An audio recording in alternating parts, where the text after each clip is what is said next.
ফজিলতপূর্ণ সূরা। আল্লাহর পয়গম্বর বলেন যদি কেউ 10 বার পড়ে, প্রতিদিন 10 বার পড়ে, জান্নাতের ভিতরে একটা বালাখানা তার জন্য বানানো হয়। যুবক ভাইরা আমার, দুনিয়ার বাড়ি গাড়ির জন্য মানুষ পাগল,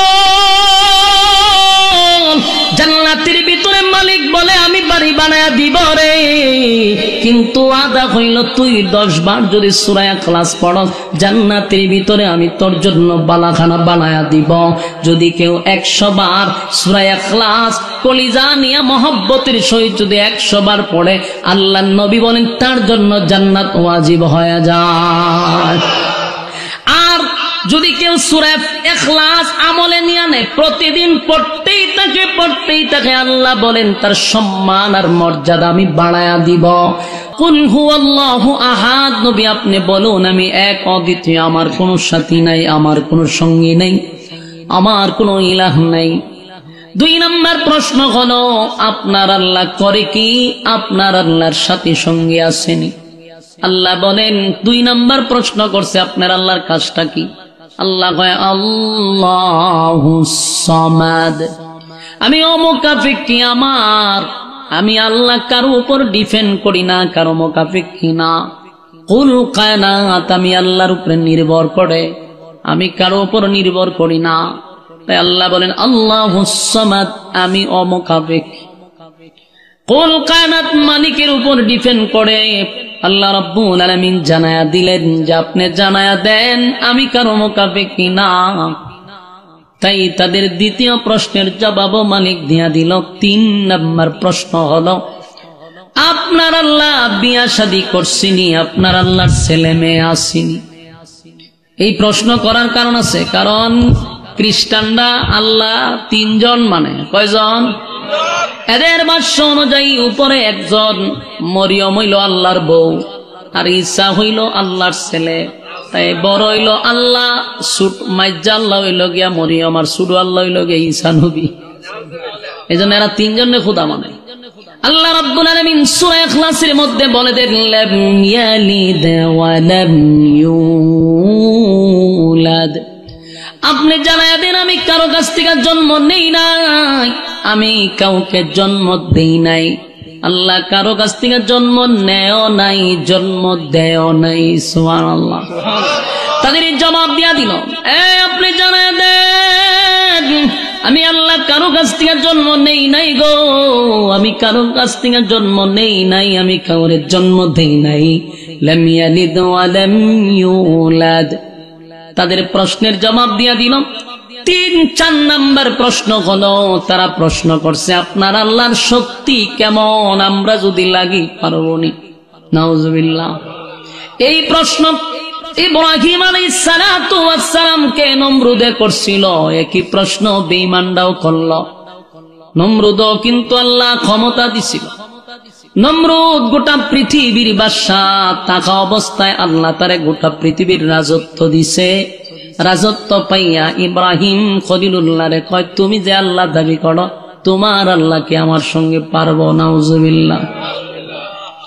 ইব্রাহিম খলিলুল্লাহরে বলল তোমার আল্লাহরে বলো আমার সঙ্গে যুদ্ধ করবনি। নাউজুবিল্লাহ।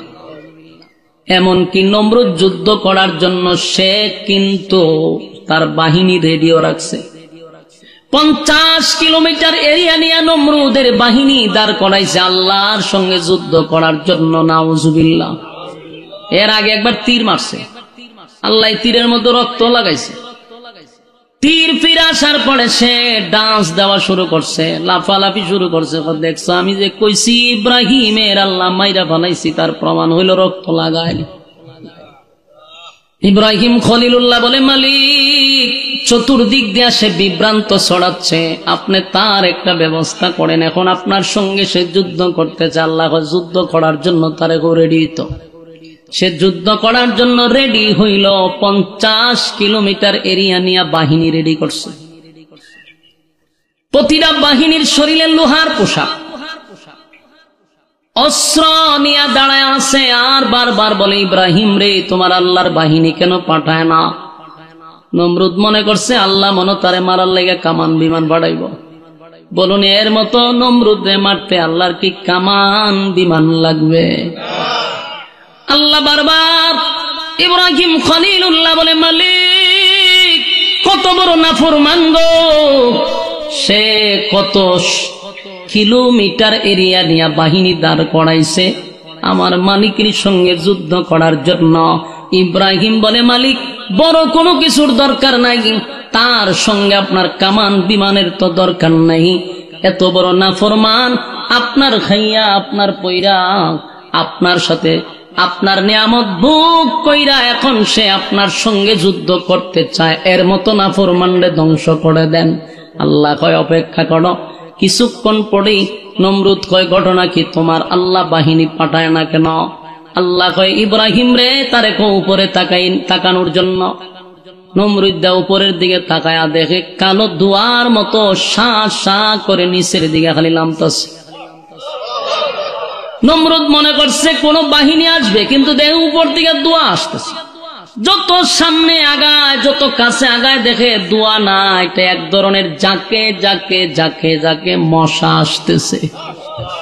বলুন আল্লাহ কি তারে মারার জন্য কোন বড় প্রাণী পাঠাইছে না সবচেয়ে ক্ষুদ্র প্রাণী? একেবারে ছোট্ট যেগুলার আমরা থাফায়া মেরা ফেলাই, ঠিক কিনা? এমন মশা পাঠাইছে। আল্লাহ কয় বড় কিছুর দরকার নাই, মশা দিয়া তারে সাইজ করম।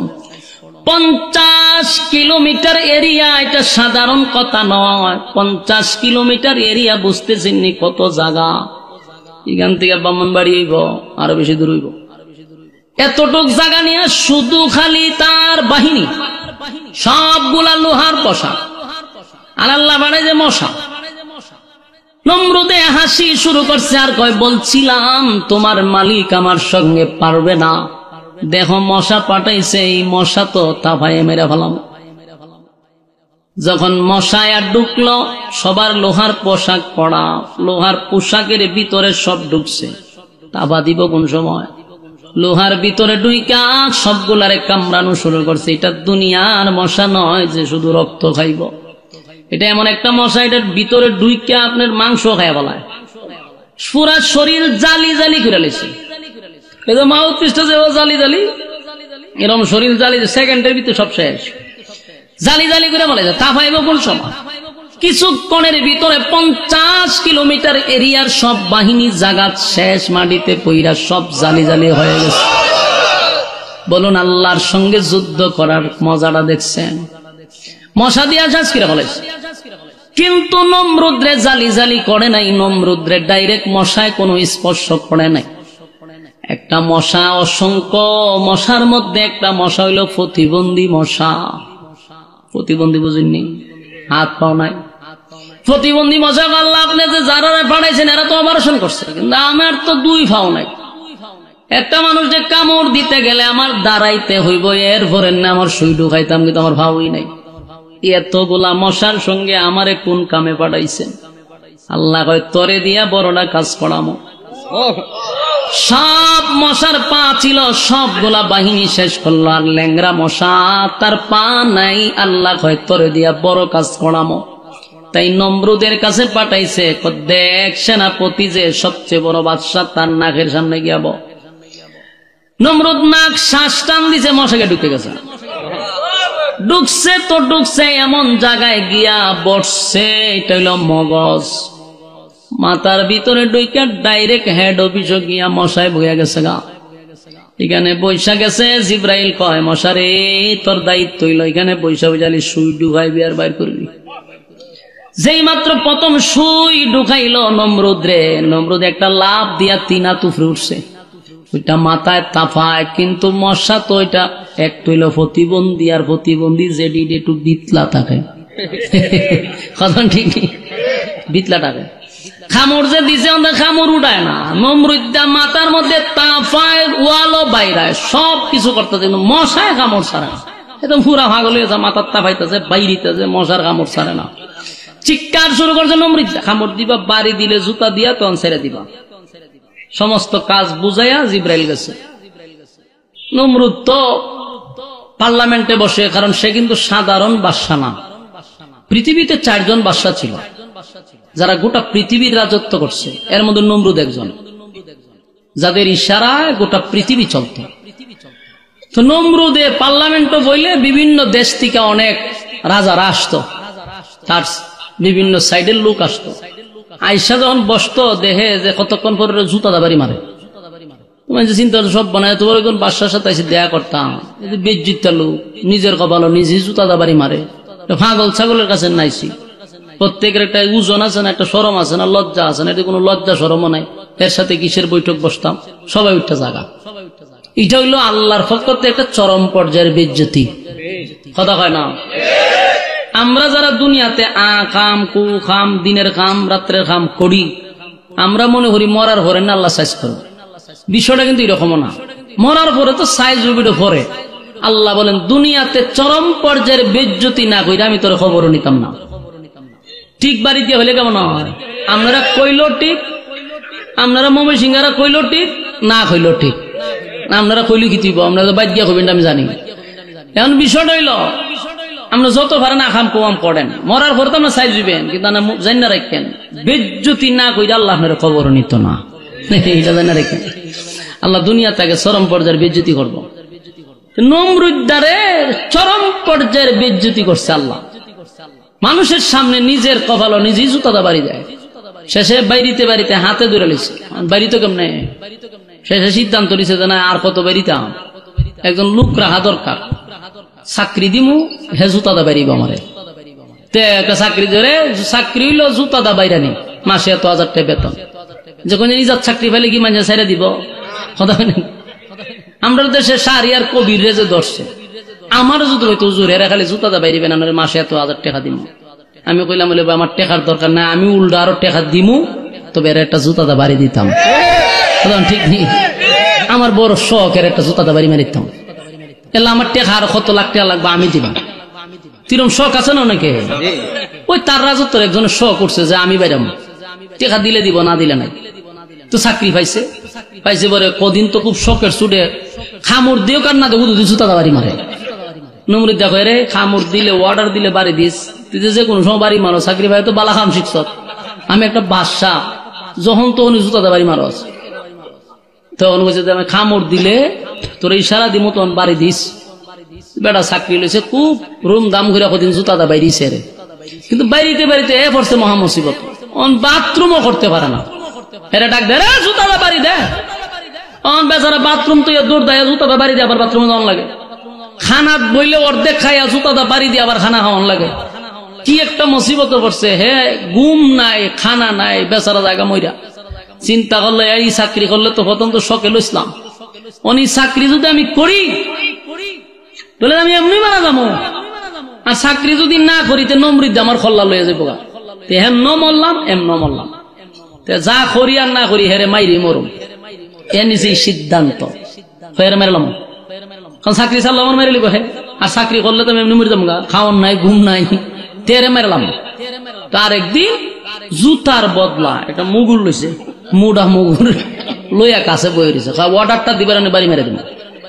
নমরুদে বইছে পার্লামেন্টে জুতা বাড়ি দে, যে কইছে বাড়ি দে জুতা তৈয়া মুগুরটা লইয়া সার শরীর যতক্ষণ শক্তি আসি একবারে খারিয়া বাড়ি মেরে দিছে।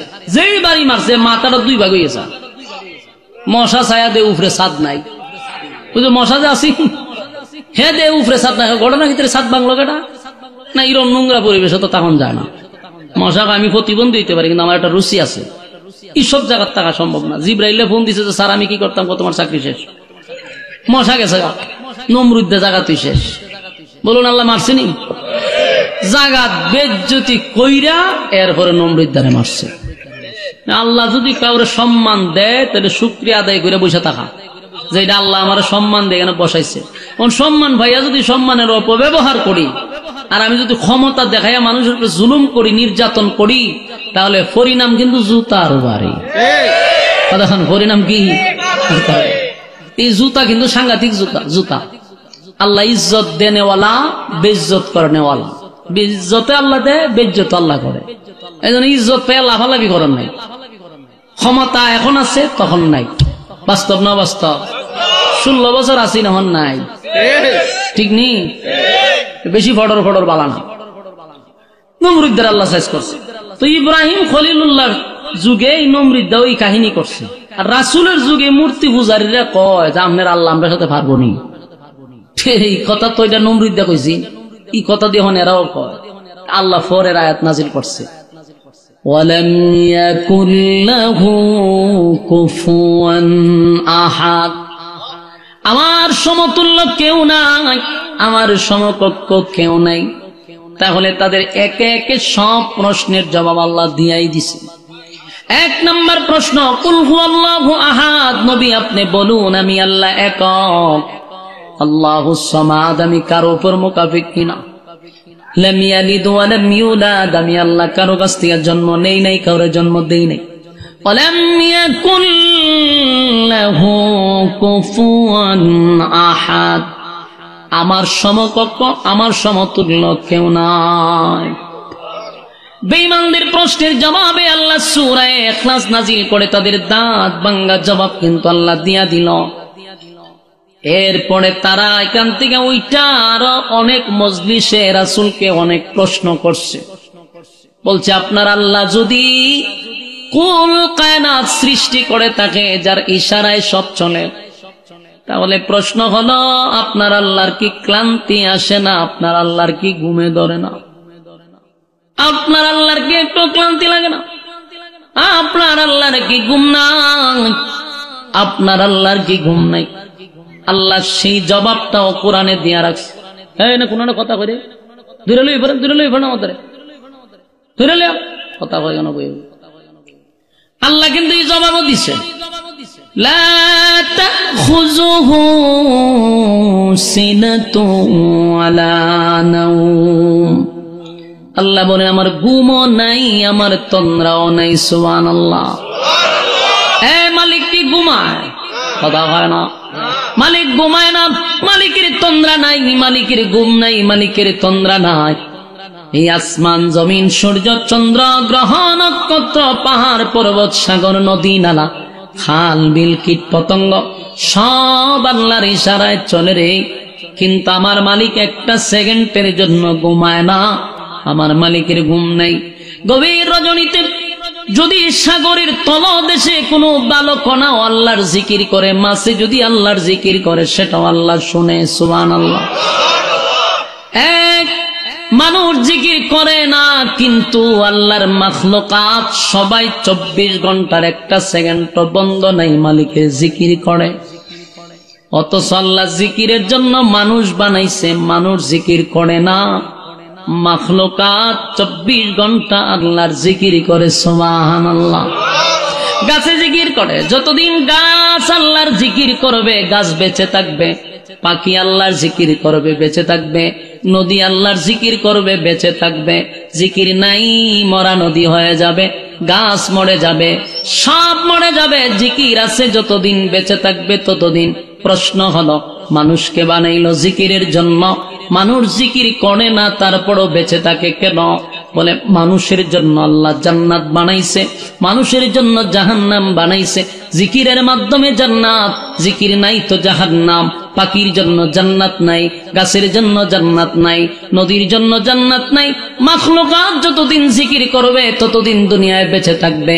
আর মানুষ তোরে বানাইছি জিকিরের জন্য, জিকির যদি করস আমি আল্লাহর হুকুম মানলে পাবি জান্নাত, না মানলে পাবি জাহান্নাম। তাই তো মানুষকে আল্লাহ জাগার টানা ভালায়া মারে না, আকাম কুকাম করলেও তার গজব দিয়া মারে না রে। কারণ তোর জন্য জান্নাত, তোর জন্য জাহান্নাম। বান্দা এই জন্য তোরে বাঁচায়া রাখছি। আমার যুবক ভাইরা, মানুষকে আল্লাহ বড় মহব্বত করে বানাইছে। সূরা ইখলাস এটা আমি মনে করি মানুষের প্রতি একটা দয়া আর মায়া, দয়া আর মায়া। এই সূরা তো এমনি এমনি নাজিল হয় নাই। এই সূরার মধ্যে যে দয়া মায়া আছে একটু খেয়াল করে আমরা দেখি।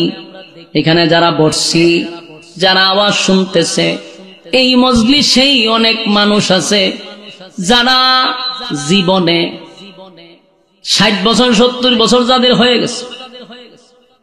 এমন লোক আছে যে জীবনে কোরআন শরীফ দেখে দেখে সূরা ফাতিহা থেকে নাস পর্যন্ত খতম দিতে পারে নাই।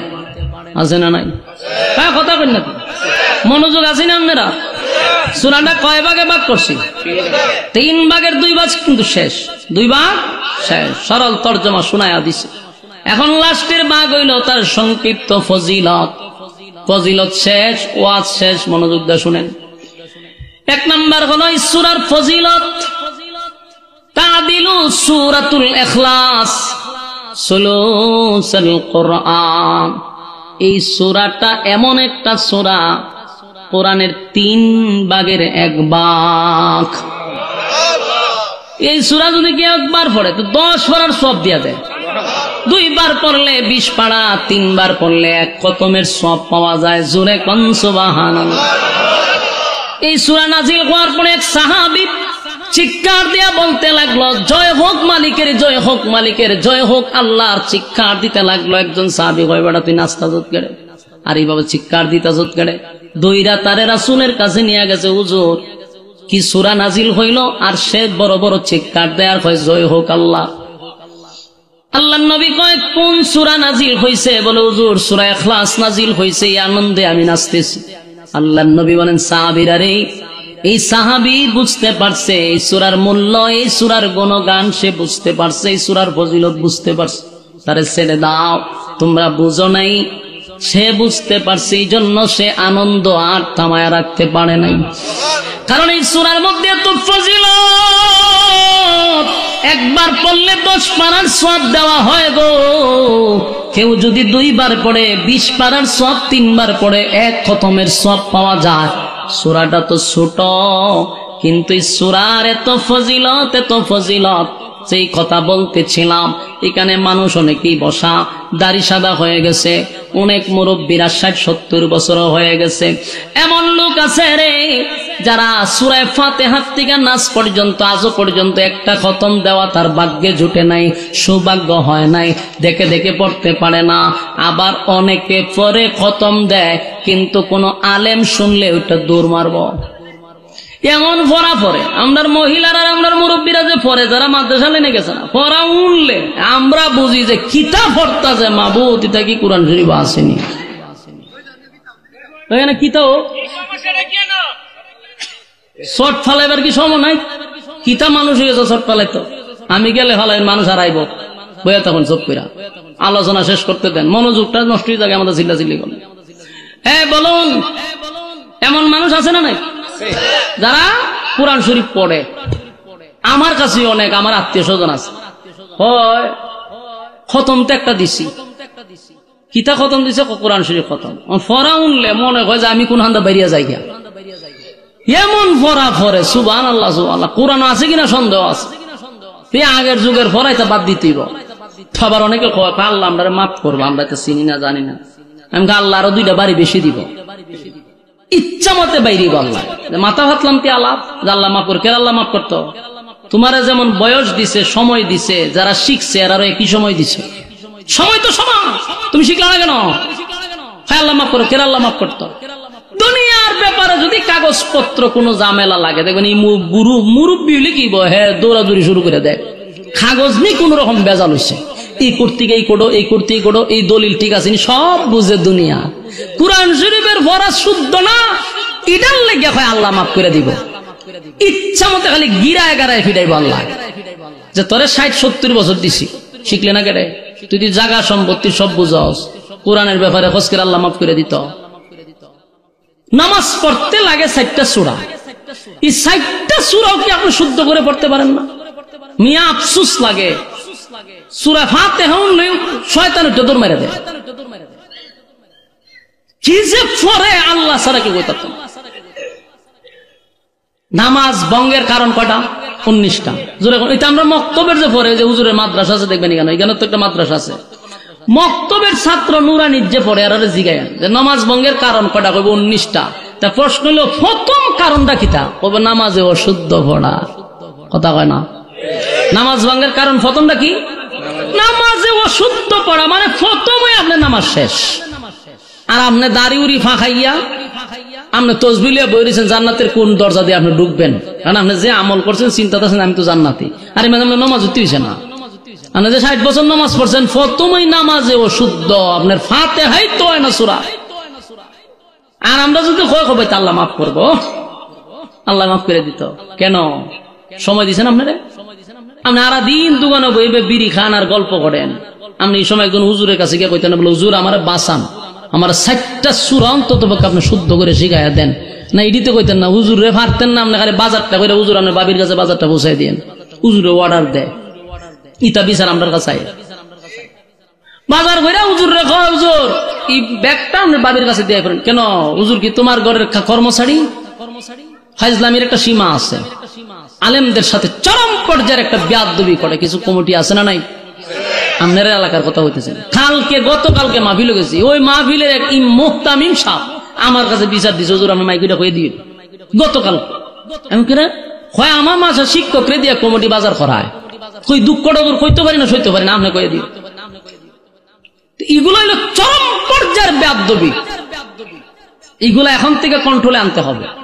আমার মাদ্রাসা এক মুসল্লি কোনদিন ফ্যান অফ করেছেন হুজুর, আমি বলছি আপনি আর কোনোদিন আমার মসজিদ যাবেন না, অথচ এই লোককে আমার মাদ্রাসা কইছিল 6 শতক জায়গা দিবে এবং কুটা মোটা দিয়া লাইছে। আমার জায়গা দরকার নাই, বাইরে ভাইরাস। আজকে আপনি অর্ডার দেন ফ্যানের সুইচ বন্ধ করে, আপনার খবরে কিতা ঠাড়া পড়ছে, কেন অর্ডার দিবেন আপনি? ফাজলামি পাইছেন না, এগুলা করা যাবে না। আপনি দোকানে বই আড্ডা মারা সূরা 60টা ঠিক করেন না কেন? সর্বোচ্চ 60টা সূরা শুদ্ধ করে যদি পড়তে পারেন আপনার আর লাগে না। যেহেতু বয়স বেশি আপনার দরকার নাই, 60টা সূরা শিখেন। অন্তত পক্ষে নামাজে অশুদ্ধ যেন না হয়, নামাজ ভঙ্গের কারণ যেন না হয়। কথাটি খুব তিতা লাগতেছে না মুরব্বী? করল্লার জুস খুব তিতা, কিন্তু এটা যদি সহ্য করে খাই নিতে পারেন তাহলে কিন্তু আবার গেলে শরীরের উপকার আছে। কথা হয় না? এই কথাগুলি অনেক তিতা, কিন্তু এটা যদি আমল করে নিতে পারেন তাহলে আপনার জীবন সাকসেস। কথা তো তিতা, আর মিডা মিডা কথা খাইলে ডায়াবেটিস হইব, শরীরের ক্ষতি হইব আপনার। মিডা ওয়াজ শুনতে খুব মজা লাগে, এগুলা ক্ষতিকর। এই জন্য আমি যে কথাগুলি বললাম, মাদ্রাসার হুজুর ওগুলো আছে, 60টা সূরা শিখবেন শুদ্ধ করে, যেন শয়তান আমার বড় অন্য দূর না দেয়। শুদ্ধ করতে হবে। সূরা ইখলাস আমরা যেহেতু সূরা ফাতিহা থেকে একেবারে নাস পর্যন্ত দেখে দেখে খতম দিতে পারছি না, যদি এই হালতে মইরা যাই, খুব ভালো করে খেয়াল করুন, এই হালতে যদি মারা যাই আমল নামার মধ্যে দেখা যাবে একটা কোরআনের খতমও নেই। আল্লাহ বলবে, বান্দা রে আমি না কোরআনকে তোদের কাছে নিয়ামত স্বরূপ পাঠাইলাম, এই কোরআন পাওয়ার পরেও একটা খতম কোনদিন দিলি না, তোর আমল নামায় একটা কোরআনের খতম পর্যন্ত নাই। তুই কত বড় হতভাগা, কত বড় কপাল পোড়া, কোরআন পাওয়ার পরে কোরআনটারে সুন্দর গিলাপ দিয়া ওই সুকেজের উপরে রেখে দিছে। এটা বছরে একবার রমজান ফুটু দিয়া ময়লা টয়লা সরাইয়া এরপরে একটু দেহে দেখি আবার যে বান্ধা, তো এটা বছরের পর বছর যায়, কোরআন শরীফের গিলাপটাও দেয় না, টিভির কভার কয়েকদিন পরে পরে দেয়, ঠাডা বড় গেদের কপাল। আল্লাহর কোরআনকে অপমান করা হয়। যত লোক সময় পাইবেন, কোরআন যদি পড়তেও না পারেন, প্রতিদিন কোরআনটারে কোলে চায়া চায়া যদি চোখের পানি ছাড়েন আর বলেন আল্লাহ পড়তে পারি না, কোরআনের মায়াও ছাড়তে পারি না, এটাকে উসিলা করে আল্লাহ জান্নাত দিয়া দিবে। কোরআনের প্রতি আপনার মহব্বত আর ভালোবাসা থাকতে হবে। তাও যদি না পারেন, মাঝে মধ্যে মাদ্রাসা গুলি আছে, ছাত্ররা যখন কোরআন তেলাওয়াত করে পাশে গিয়া বসা থাকবেন, পইরা যে সওয়াব পাইতেছে শুইনা সমান সওয়াব পাইবেন, সমান সওয়াব। শোনা এবং পড়া সমান সওয়াব। বসে থাকবেন অনর্থক বিড়ি না খাইয়া, আড্ডা না মাইরা, বেহুদা কথা না বইলা কোরআন গিয়া বইবে শুনেন, সওয়াব পাবেন, সওয়াব পাবেন। কোরআনের খতমের সওয়াব যেন আমল নামায় থাকে। তাই আল্লাহ রাব্বুল আলামিন বান্দার প্রতি কত মায়া আর দয়া করছে। একবার সূরা ইখলাস পড়লে 10 পারার সওয়াব আমল নামায় দিয়া দেয়। এই যুবক ভাই, তাহলে বলুন 2 বার পড়লে 20 পারা, 3 বার পড়লে 1 খতম। এখানে অনেক মানুষ আছে বসা যারা জীবনে একবারও 3 সাথে 3 বার 1 কুল বলা পড়ছে না, আছে না? এখানেও আছে যে একসাথে 3 বার কুল বল্লা সূরাটা পড়ি, এরকম অনেকে পড়ছই না, আবার পড়লেও 1 বছরের ভিতরে পড়ছে না। তাহলে বলুন, নাই তো এক হইল কোরআনের খতম, আর একবার আল্লাহ এত সুযোগ করে দিছে 3 বার পড়লে খতম, এটাও পড়তে রাজি না। দুনিয়াত কি খাওয়ার জন্য আল্লাহ বানাইছে? ঘুমানোর জন্য বানাইছে? না না, মালিক তো বানাইছিল ওয়ামা খালাকতুল জিন্না ওয়াল ইনসা ইল্লা লিয়াবুদুন। বান্দারে আমি তো ইবাদতের জন্য বানাইলাম, কিন্তু ইবাদত বাদ দিয়া তুই তোর দুনিয়ার রঙ্গ তামাশা নিয়ে ব্যস্ত। যাইনা রাখি সাফা হাসিবতুম আন্নামা খালাকনাকুম আবাসাও ওয়া আন্নাকুম ইলাইনা লা তুরজাউন। আল্লাহ বলেন অনর্থক বানাই নাই, অকারণে বানাই নাই, নিষ্প্রয়োজনে বানাই নাই। বান্দারে বানাইছি কিন্তু ইবাদতের লাগি। তিনবার যদি কেউ পড়ে রব্বে কারীম বলেন ওয়াদা দিলাম, ওয়াদা দিলাম, এক কতমের সওয়াব আল্লাহ তোর আমল নামায় ঢোকায়া দিবে। এই আশা কার ভিতরে আছে? আব্দুল্লাহ দেখায়া দেন কমপক্ষে কয়বার?